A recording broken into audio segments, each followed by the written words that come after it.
the intro music going there. What's going on, everybody? This is K Study QB, and I am in the Progressive War Room with Dina. Dina is a UAW union member and a paralegal working in the eviction defense. What's going on, Dina? Hi, thank you for having me. Yeah. So the story of how I came across Dina is I was listening to a Brianna call in on the call in app where she would chat with various people and ask a question about her main episode for the day. And Dina was the very last person on this particular call, and she was bringing up some very interesting topics about unions and different things that I've never heard before, and definitely as a union member, as a non-union member, I thought these were details that I wanted to hear more about from Dina. So I invited her to come on the show today. We're going to talk a lot about her being a union member and from her point of view, and also we're going to talk about union strategy. And I hope that everyone listening can get something from this. So the first thing, let's get to know you a little bit better. Talk to me about yourself and how you joined your union. So I actually joined my union quite recently. That was in August. That's when I started my job that I have right now. Before then, I had never been in a union. And the job that I have now, I work for a legal aid organization in New York City. And almost every single legal aid organization in New York City is unionized under a local, the Association of Legal Aid Attorneys. So Okay. that's how I came to be a part of it. That's awesome. What are some of the benefits that you see firsthand of like I know what the benefits of a union historically, but what is your perspective of you're like, wow, I'm so glad I have a union because of this reason as somebody Yeah. who is an actual union member. Yeah, so it's actually funny when I first was applying for jobs, I did get another one that at the time paid a bit more, Mm-hmm. but it wasn't unionized. And once I got this job that I do have that is unionized, after a few months of a contract fight, it actually turned out with retro pay, which is retroactive pay back to when the Mm-hmm. contract expires, Mm-hmm. um, it actually paid more than that other Wow. unionized job. Um, so it was like good to bet on the union Yeah. that So in the is that long. what you did? You said, "Hey, I have this unionized job that pays less, and I have this other job that's not unionized, but it pays a little more. But I think I like the security blanket of a union. Let me go there." Is that what happened? Yeah, that was definitely a big part of it. The other thing Mm-hmm. also is just because ultimately I don't want to be a paralegal forever. I do want to do union strategy as like a career.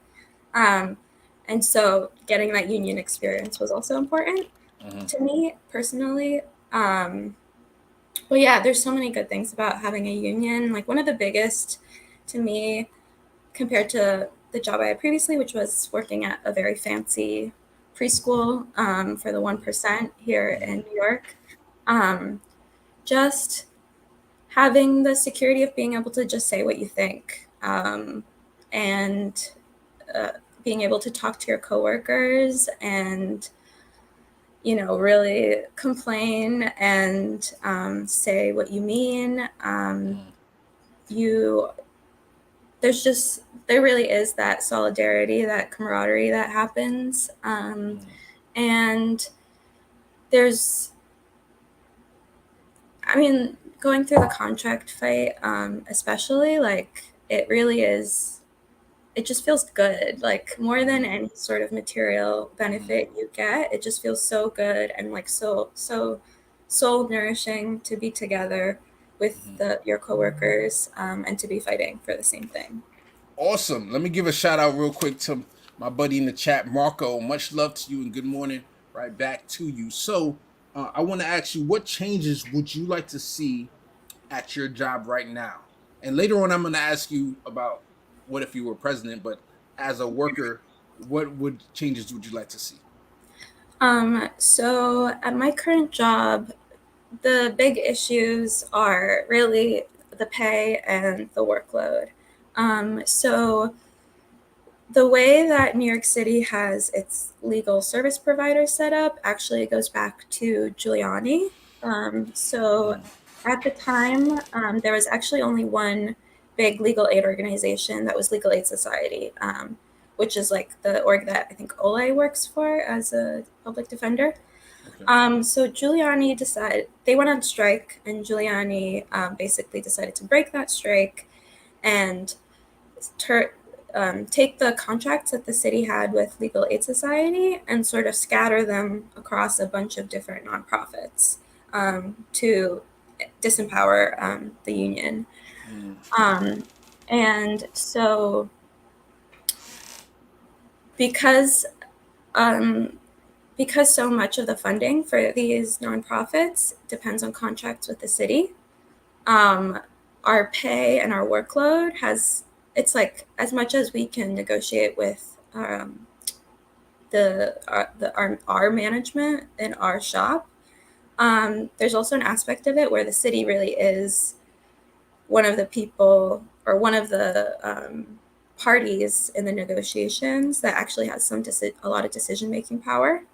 Um, and so the city has these like targets that they set of how many cases we're supposed to be taking on. Since they set those case like quotas, there has been zero legal service providers who have ever gotten anywhere close to meeting that quota because it's completely unreasonable. Oh wow. And so our caseloads, we keep getting pressure from our supervisors, our management to take on more cases because we have to, meet these quotas. But it's like, what are the consequences for not meeting these quotas? We've never met these quotas. Um, and so right now, um, we are filing like a mass workload grievance um, because in our new contract, we are actually able to negotiate some pretty good language for caseloads. So for example, have over 70 cases right now. Since I'm a paralegal, that it's more than what an attorney would have. Attorneys have around over 40, maybe 50 cases at one time.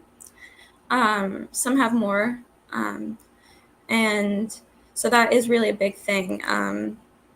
There's attorneys working 12 hours a day, 6 days a week. We're salaried, so there's no overtime. And the thing also with the workload is like the clients suffer because we're just stretched so thin. And then what happens also because of the low pay and the workload, we have really high turnover. So since I started in August, my unit of maybe 17 people, 4 people have already left. And hasn't even been a year. So then what happens for the clients is they get assigned a new attorney and the case gets transferred. And sometimes that's to an attorney who just started and who doesn't know anything yet about housing law. And so we have some clients who've been cycled through like 4 or 5 different attorneys and they don't know who their lawyer is. Each time it's transferred to someone new, they have to relearn the whole case. And it's just more work. We can't hold on to people with experience that would actually, if we were able to lower turnover and have people with more experience, that would actually lower the workload because we wouldn't have to be training people nonstop all the time. Sounds like it's Um, being done on purpose, if you ask me. Like, and so basically, having a lower, you have 70 cases, having a lower threshold. What is a reasonable amount that you would say for you? so for me, actually, like it sounds super high. For me personally, what I have right now is pretty good. Like I'm able to keep it within a normal work schedule. Okay. Um, but the attorneys, they really have the hardest time because they have to be in court all the time. Their work is very litigation heavy. And so that means that a lot of times, and housing court is very slow. So a lot of the times they're kind of spending their entire morning, sometimes also afternoons, just in the courthouse where they can't do any of their other work. Um, and so in our new contract, we set the bar at 40 cases so that if you file a workload grievance, If you have more than 40 cases, it's on management to justify why you should have more than 40. And then if you have below 40 cases and you're doing a workload grievance, it's on you to justify why your caseload should be lower than 40. Okay. So we're like going through a grievance campaign right now, so it'll be interesting to see what happens because we All just right. started it like last week. Well, I hope you are able to get lesser cases and also more money as well, so For that you sure. can retain more people. Because definitely housing eviction is huge right now, especially with this, they call it Bidenomics or whatever. But with the way people are being evicted at a record rate, we need people like yourself to be able to help those Yeah, and people. it sucks because in New York City, the reason why my job even exists is because there's a right to counsel law. Mm, So if you make under 200% of the federal poverty level in New York City and you're being evicted in housing court, mm, by law, you're supposed to have a free attorney. You're supposed to be represented by a free mm, attorney. mm, mm. There, because our caseloads are so high and there aren't enough attorneys and there's too many people, too many poor people being evicted.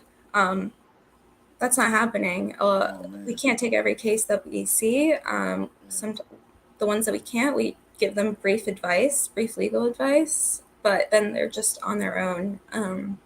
So it's a really huge, huge problem. Mm-hmm. And Yes. that's actually why what I was talking about, where the city is really one of the parties, should be one of the parties in the negotiation. Something that's really exciting that's going to be happening in about 2 years is our local is gearing up to do sectoral bargaining, which would be where all of the legal aid service providers in New York City, our contracts would expire almost all at the exact same time, meaning that every shop would be coordinating their bargaining, and that would Okay. give us way more leverage with the city to sort of change up these contracts they have Oh, with okay. our Okay. organizations That's a big so deal. that they fund more of our salaries and so Mm, that they um, lower those caseloads because mm, mm. they're they're ridiculous. You just can't reach them. Gotcha. I want to give a shout out to Daryl Williams in the chat. Much love to you. And yeah, some people might think I'm a worker strike back staffer now because I wear it so often. But I went to a worker strike back event a couple, maybe it was a month ago now, and I bought a T-shirt. So I just love representing and getting people, hopefully other people help them out by buying a T-shirt. So I want to ask you, Dana, about a union conference that you just went to recently. Tell us about that. I've never been to a union conference, so definitely let me and the people in the chat know about the details of what went on and no Yeah, organizing going on. so this was a UAW Young Workers Conference. UAW stands for United Auto Workers, which is the international union that my union is a part of. So UAW doesn't just cover auto workers, they've sort of expanded into a bunch of different sectors. And so the conference was basically like 120 people, members, all over the country under the age of 35. And so, other than like five of us who are from New York City, um, four of us were actually from my shop, and then one was a grad student worker at Columbia. Other than the five of us, everybody else was like from the Midwest or from the South. They were all either like auto workers or working in some other kind of manufacturing. Um, so it was just really cool to just talk to people. It was a week long, so people really bonded, really got to know each other. Um, and UAW actually owns this property in Michigan on this lovely lake that is like also like a nature preserve. It's really peaceful. It's really beautiful. And so just within that, like in that setting, we had classes, some better than others. It was interesting because I don't know if you know this, but UAW is kind of going through a transition right now with the reform movement that's been going on and the new president and a bunch of other people on the executive board. Um, and so that transition, that reform transition was very visible during the conference. You could see sort of the contradictions happening with like some of the classes. They would say stuff, and I'm like, that's kind of, I wouldn't say that. And then Yeah. some classes where I'm like, yes, like that is such good information to be teaching people. That's Okay. like exactly the rank and file strategy, the militant strategy that we need. There was also, I mean, it was great because being, like what we self-deprecatingly called TOP, which is trained office professionals. It was just great to talk to people. Everyone was just so open and friendly. They were like, we had one of the fired Starbucks workers come and talk one day, and that was the biggest standing ovation of the week, was for the Starbucks workers. So I had people ask me like, what did all these like auto workers, these like traditional, the popular imagination of like a blue collar worker, what do they think about like you guys as like office people? And no, they get it. Like we have Oh, solidarity. We're nice, all workers. nice. We have the same enemy. Like the Starbucks worker is sacrificing his livelihood, and he's works hard too. He provides something that that of value to people. Um, and yeah, he's being fucked over. Sorry if I can swear. Yeah, it's a Um, family show, but he's we'll being try to keep it. But he's go being ahead, it's all passed good. over by Starbucks. Yeah, So that was really heartening to see. Um, yeah, no, it was really a great. awesome. Let me ask you this question, and let me know if you feel comfortable answering or not. But you Sure. said there were some things that you saw that you like. Nah, I'm not with that. Like, what was that? So some of that stuff was like we had one class that was on like bargaining, um, and there was a section that was like true or false, and one of them was uh, it's it's like concerning if members aren't getting like detailed reports on what's going on during bargaining. Okay, And okay. they said false. It is normal for that to Mm. happen. Oh wow! So they're trying to pacify the union members, where you're like, no, I want to know the details so that we can complain about certain Yeah. things if we don't like And seeing certain things. and Yeah. so, like I personally brought up open bargaining because that's something that we did. Mm. So we like surprised management with everybody showing up on a bargaining Zoom. And then after that, we just had it open until the very end. So I Okay. asked about that, and they were like, "Oh, well, that might work in a smaller shop, but there's 37,000 people, and there's trade secrets that we don't want other something blah blah blah." Just kind of like Yeah. just not very good excuses, especially Yeah. because like people have figured out how to do open bargaining. It's not this like crazy impossible thing to do with a big bargaining unit. Um, there was something else that they had. Yeah, we're going to go into the things that you did like. So, let me Okay. ask you. Yeah, let me ask you that question. So, a while ago, I interviewed somebody on my channel, and we talked about salting, which I want you to talk about, and then a new technique that I never heard of, and you said you never heard of until you went to this union conference called peppering, and Mhm. these some interesting strategic union strategy that I want you to go ahead and talk about right now.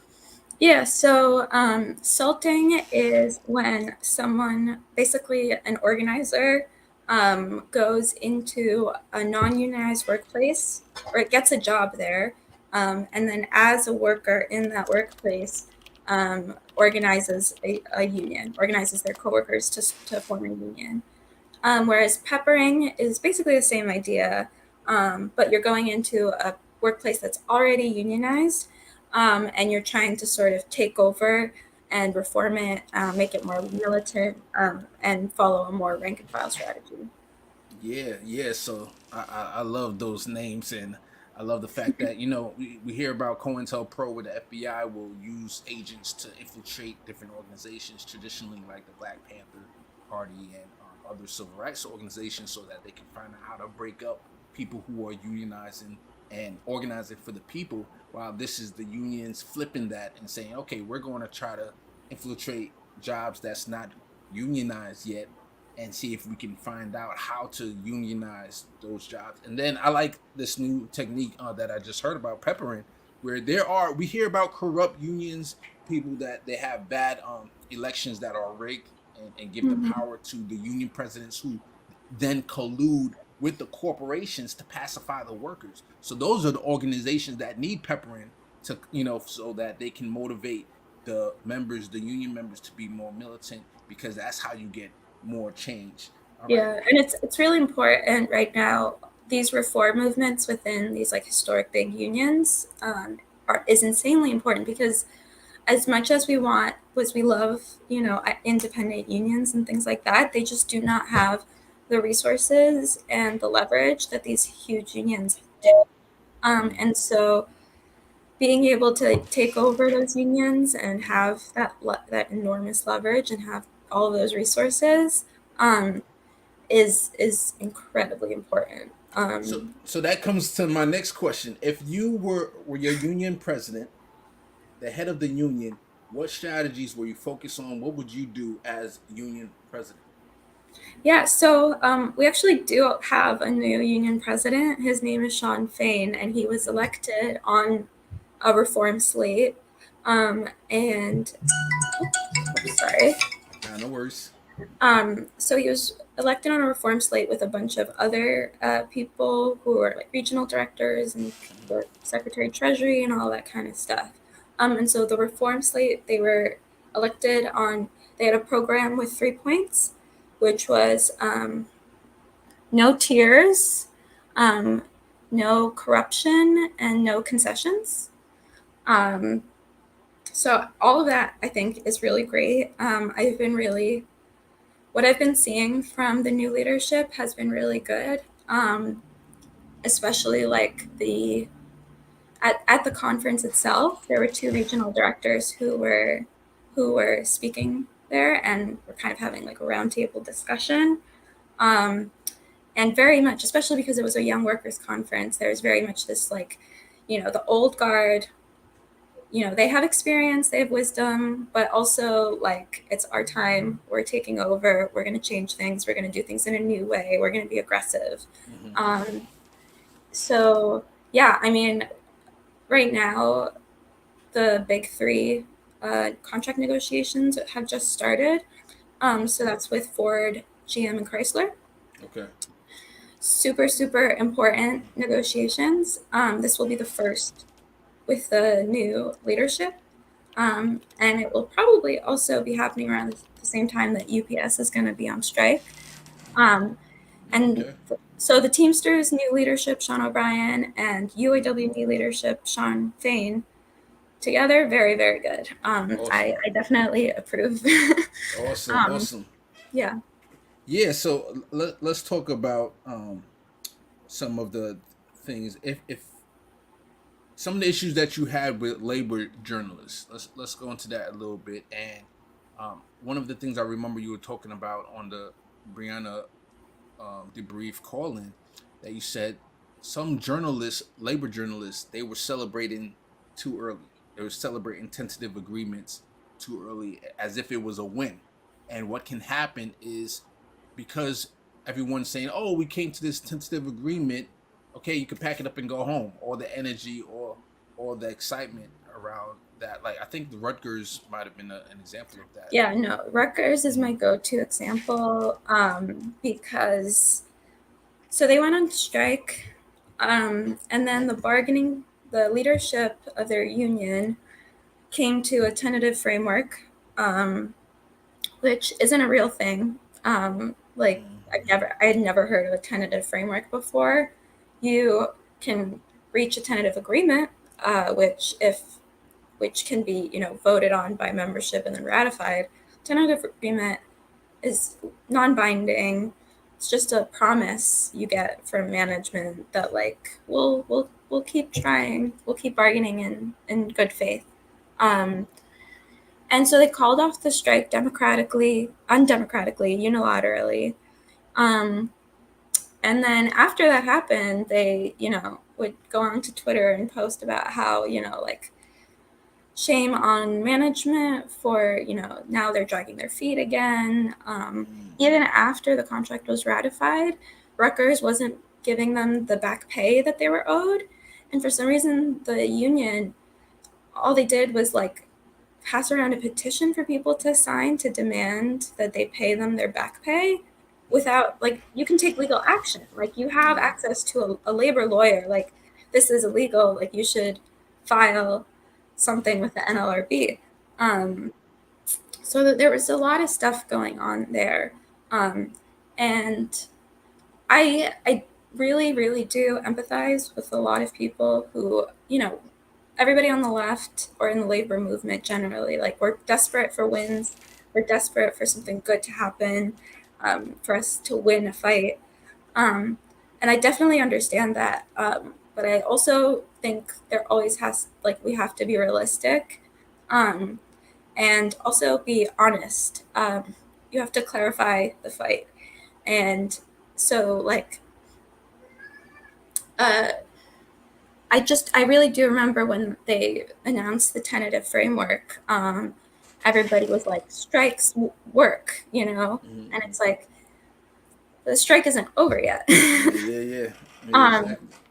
And, ideally, you wouldn't call off a strike before ratification happens. So you keep being on strike until the bargaining committee reaches a tentative agreement and the members vote on it. And then you go off strike when everything's finally done. Okay. And so, yeah, with a tentative framework, first of all, the members didn't even really have like a full agreement to read and to judge for themselves. Neither did the labor journalists who reported on it. And then with the tentative agreement, they're long. It takes time for members to read through it, or for the bargaining committee to go through it and explain it to people. And yeah, so it's just very well. Another thing that happens also is that because so many bargaining committees will bargain past contract expiration for months and months, sometimes years, what happens is that members are, still working without their pay raises. And so there's fatigue that sets in, there's increased hardship, inflation is happening, and you're not getting the pay raises you're supposed to get right when the contract expired. And so what happens sometimes is membership gets tired, and if the bargaining committee keeps bringing them things that aren't like great, eventually they're like, I just want something. Yeah. So I'll vote yes. Wow. And so a lot of the times, there's more subtle ways that union leadership and bargaining committees can put pressure on members. Because also the bargaining committee gets tired. And again, this is because they're bargaining past contract expiration, these hours and hours of bargaining sessions. You get tired, you get burnt out, and you want to get it over with already. I want to give a shout out real quick to PJ Holly in the building and to Jaman. Much love to you all. So definitely, I want to ask you, where do you get your labor news from? I know you read labor reporters, and like I don't know if you want to call out the labor reporters that are celebrating too early, but I want to at least know where you get your news from. Yeah, so the thing is, I used to probably most of it was on Twitter, although now it's not as good for like following news. But yeah, there's all the labor journalists at like Labor Notes. I think is really good. Okay. And actually, on this topic, I don't know if you've seen the stuff that's going on with the Amazon labor union, with the Rankin. There's a reform caucus already. I saw it covered on Status Q. Yeah, so this is something where I felt a little vindicated, because for a few months now, I had been having some suspicions and some critiques that I didn't want to really like.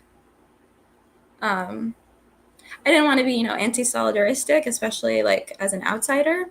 But now that there's workers on the inside who are really organizing for this, yeah, it's a very similar thing where the people who are supposed to be, I think because we have these insanely old, corrupt, big unions to compare people to, relatively, they look amazing, but they still need to be held accountable and they still have the potential to sort of devolve. And it's really hard to keep yourself accountable unless there's democratic structures set in place.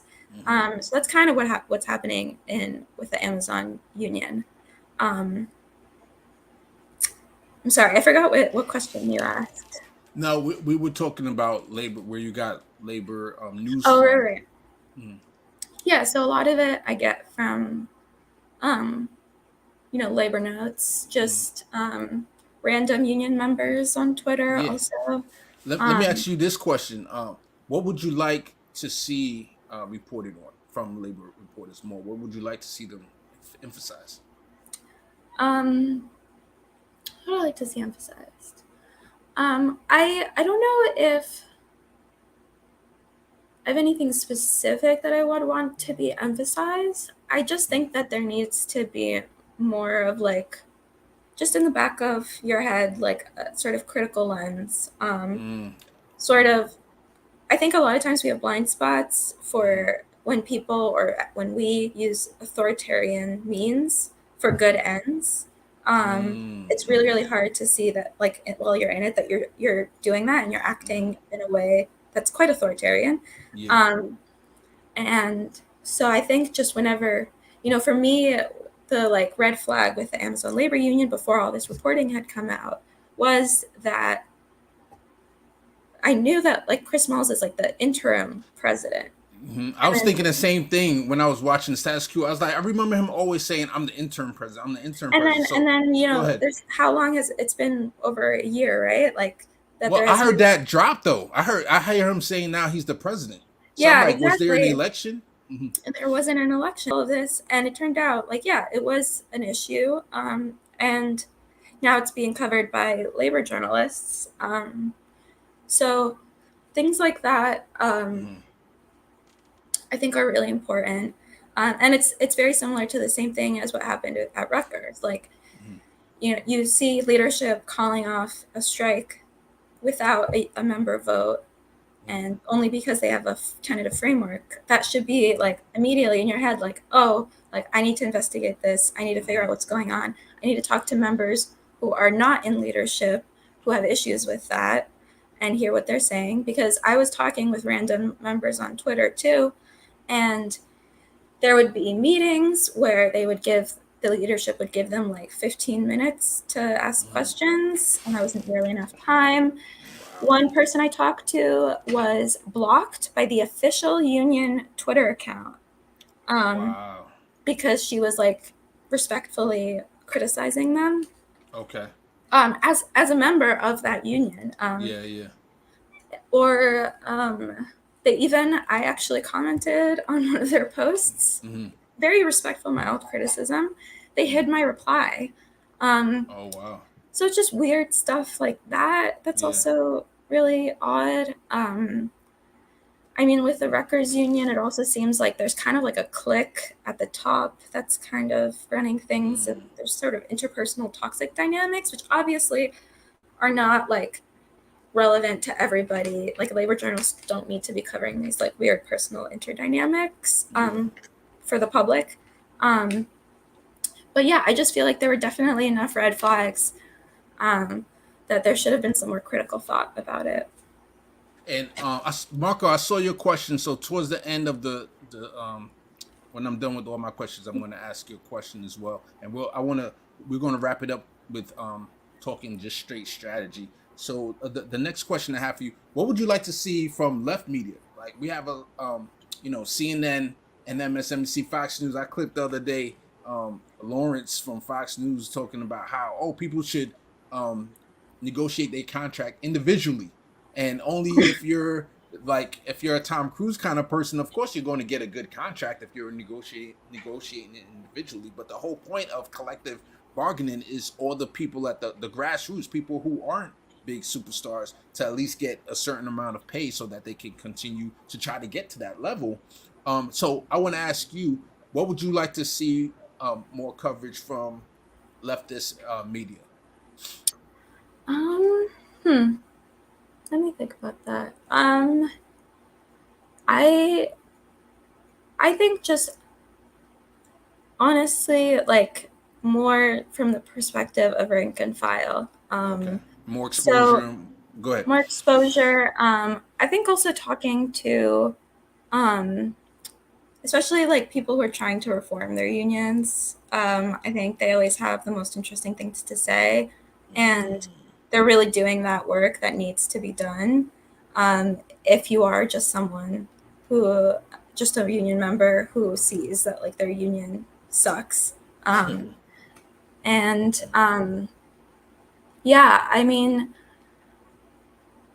yeah, I think a lot of the times, I mean, this goes back to the labor journalist thing, which is that a lot of times I find that a lot of times it's just like sort of printing press releases from this union leadership, like either reform union leadership, because there's also leadership, there's reform leadership, which isn't the same thing as like actual rank and file.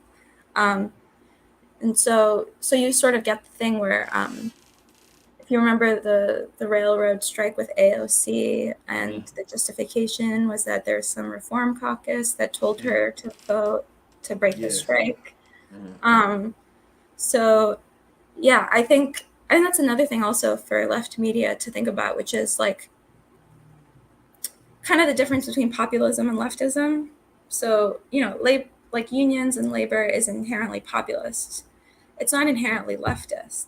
And so it's not our job to be following the workers or just doing what they tell us to do, or sort of like fetishizing workers as knowing what, like the reason why the left is so interested in labor and the working class is because we see it as the vehicle, the best vehicle for change, because workers are the ones um, who have the productive who do the productive labor that is so essential to the functioning of our society.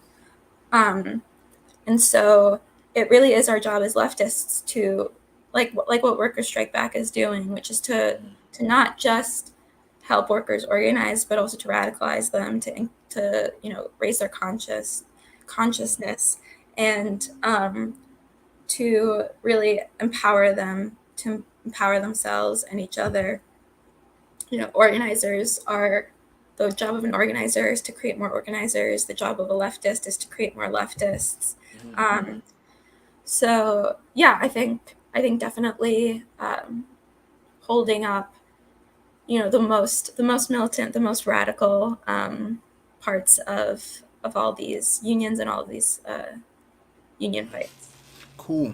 I want to ask you, what at or among your union members, like, who are they looking towards in the presidential election coming up? Or do they go along with that notion that Joe Biden is the most progressive president or pro-union president of all time? Or are they looking towards the Green Party, Cornel West, or what's going on at your level? So I think honestly, like most regular people, like no one's really thinking about that so Okay. specifically. It is interesting though, at the conference I was at last week, there was one part where there was a newly elected reform regional director, and he said something like, I don't care about the Democrats, I don't care about the Republicans, fuck them or F them both. Um, and there's like a big cheer that went out. And so I think, and that was also one of the contradictions in the conference, because in the classes, they would be like, you have a responsibility as a union member to vote in every single election on the federal level, the state level, the local level. Like, you have to vote for these like pro labor candidates, blah, blah, blah. And from talking to the actual people there, the actual workers there, there's zero energy for Democrats or Republicans. Like, it's irrelevant at this point to people. I talk even at my job, which is, very, you'd say like PMC, very liberal, or in New York City. The number of people I talk to are like, yeah, I don't really vote anymore, just because it doesn't really matter. Like, it just, there's wow. really not much of an appetite for electoral politics, especially on the federal level. On state and local, there's more energy, especially like for us with the city. Like, there's like there is stuff on the local level to do, but no, people are done with the two-party system, is what I would say. Interesting. All right, I'm gonna bring up that question that Marco had, and it said, "What if we pepper the unions with worker co-ops and push capitalist businesses out of the unions as a way to fight corrupt union leadership?" So, yeah, what do you think about cooperatives where the ownership is divided amongst the workers? And is there even a co-op legal organization that you might know about? So I don't know a ton about workers' co-ops. Okay. I actually did have a conversation on the bus with someone from the conference about workers' co-ops. So workers' co-ops, I would say, are not, they're not this like perfect solution to the problem. There's, positives and there's drawbacks. Workers' co-ops are collectively owned businesses, but it's not like the classic definition of socialism where the workers own the means of production. So there is like that sort of like, they're collectively acting as capitalists still in a way, if that makes sense. Like, they're still trying to make a profit, which isn't, still workers' co-ops are great. Love a good workers co-op, but specifically with trying to turn a union into a workers co-op, I think that might just be impossible, just legally and the way that structurally things are set up. And yeah, I don't know enough about workers co-ops to really tell you. Gotcha. No worries. Before we end, I want you to, I'm not meant for you to talk about this at the beginning, but talk about the workers' action that you have at 12:30, that you have a picket line that you're going to be at. Yeah, so at 12:30, but really all day, from 9 to 5, one of our sister shops, the Children's Law Center, they're picketing in Brooklyn near Borough Hall. So let me look up the address. That would be 44 Court Street. You should be able to see and hear them. Scabby the Rat will be there. And they have been bargaining for their first contract for more than 2 years. And they are some of the least paid legal service providers in the city. People are paid as low as $37,000 a year, which in New York City is very, very little. And that would put you only a little bit above, the clients that we're representing. And yeah, so they're on strike. They're walking the picket line, and I'll be there at 12:30. So, and they'll be there probably all week, all day, every day. Awesome. Thank you, Dina, for doing this. So the last thing I want to wrap up with is some a rapid fire strategy. So I've heard people encourage others to even apply to jobs where they're trying to hire scabs. So I saw, and I might clip this later actually, I saw on News Nation, they were talking about how UPS are going to be hiring workers in preparation to UPS striking. They're starting to train scabs. So I'm thinking, as a union strategy, and anyone out there, you can apply for the job, maybe even train, and then when it's time to work, just don't show up. Or what people do is they apply to jobs, and then when it's time to interview, they just won't show up, and it's kind of like to discourage the corporation from bringing in scabs. What you think Yeah, about and that? waste their time. Yeah. That's a big thing is that you wanna withhold your labor and stop them, from making money or functioning the way they're supposed to. But another thing that you can use to pressure them is to just make management's daily life hell. Give them a Mm, bunch of stuff that they have to deal with, waste their time, you know, annoy them, embarrass them, things like that. So yeah, y- mm, as long as you don't actually cross the picket line and scab, like mm. definitely waste their time. Yeah, that reminds me of something I want to bring up before that you mentioned in the Breeze calling that you said management's job is to waste time or to delay. That's what you said. Is to delay when you're negotiating, when you have the union leader, president, the bargaining committees trying to bargain in good faith. Their job is to just keep delaying because they know. And I heard it with the actors strike and the writers strike that they purposely want to wait people out because they know they have rent that is due. They know they have, um, obligations that they have to meet personally. And the longer you wait, the more it's going to be in favor of the corporations because they have all the money that they can just wait the labor out. Yeah, and that's why what the Teamsters are doing right now with UPS is has been I've been so excited about because their contract expires is it August 1st, and that's when their Mm-hmm. strike deadline is. They are not Mm. bargaining past contract expiration. Good, good. A few months ago, they set a deadline of like management needs to give us your last best and final offer. Mm-hmm. Other if you don't, we're not bargaining anymore. Like we're actually going to focus on practice picketing and doing rallies and actually gearing up for that strike. Mm-hmm. Um, so that's yeah, that's huge because the only counter strategy to management delaying is for the union to speed up. Um, Mm-hmm. and the sooner you can stop bargaining, stop having to deal with bad faith bargaining for management, being in these sessions for hours on end. But as soon as you can take all of that time, energy, and sanity and redirect it to organizing the membership and mobilizing the membership and getting everything ready for a strike, like Mm-hmm. that only improves your bargaining position. Um, Yeah. so it's sort of like the more time you spend organizing, the less time you have to spend bargaining. But Mm. the more time you spend bargaining, the less time you have to organize. Um, and so it really is a positive feedback loop. Um, and those deadlines are so important also because, like what I said before, is that membership and the bargaining committee, they get fatigued, they get tired. Yeah. And as the back pay adds up, it really has a big effect on members.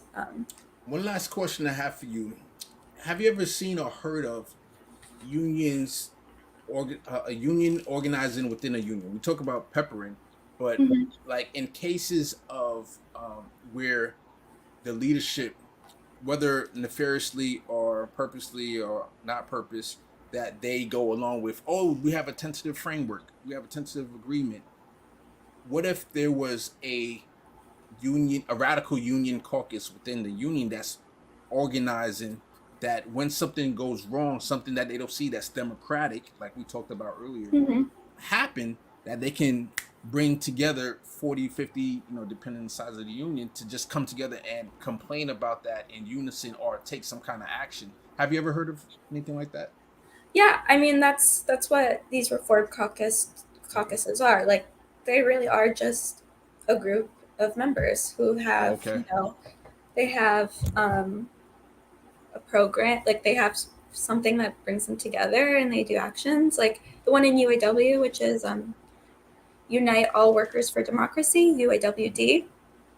So to join, you just have to pay like $2 a month in dues, and then you're just doing, that organizing work. And it's from that caucus that the new reform leadership, they came out of that caucus, and they were organizing before with the old president, who's Rick Curry, quite awful and corrupt. Mm-hmm. But like one of the things that they did before the new leadership came in was they put a lot of pressure on the old leadership to raise our strike pay, which they did. Um, so it went up from, I think at first it was 250, then they raised it to 400, and then they raised it to 500. And that was Wow. all without any new leadership. It was just the pressure from that caucus. Okay. Wow. So it really is the same as like, electoral politics. Like outside pressure works. You do the inside outside game. Yeah. Yeah. All right. Awesome. Thank you so much, Dina, for coming Yeah. on the show. Thanks for You're going to having be me.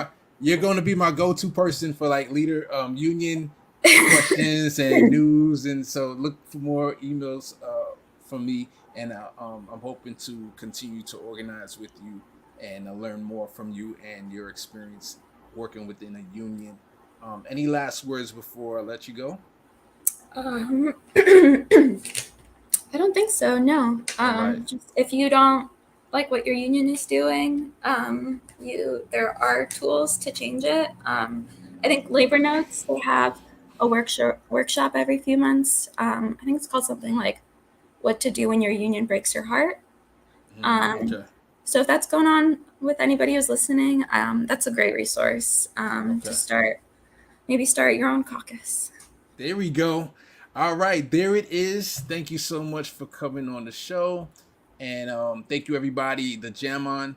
I want to thank PJ Holly was in the building. I want to thank Marco was in the building, and Daryl Williams was in the building, and hopefully I didn't miss out on anybody. But social emotional learning with Dr. Donnie was in the building. Much love to you, and I learned a lot, and everybody out there, apply for UPS and then never show up. Get the interview and then never show up. We're going to waste their time instead of them wasting our time in solidarity with the UPS workers. All right. Much love, everybody. Solidarity. Have a good one. Dana, stay on the line. I'm just going to Okay, sure.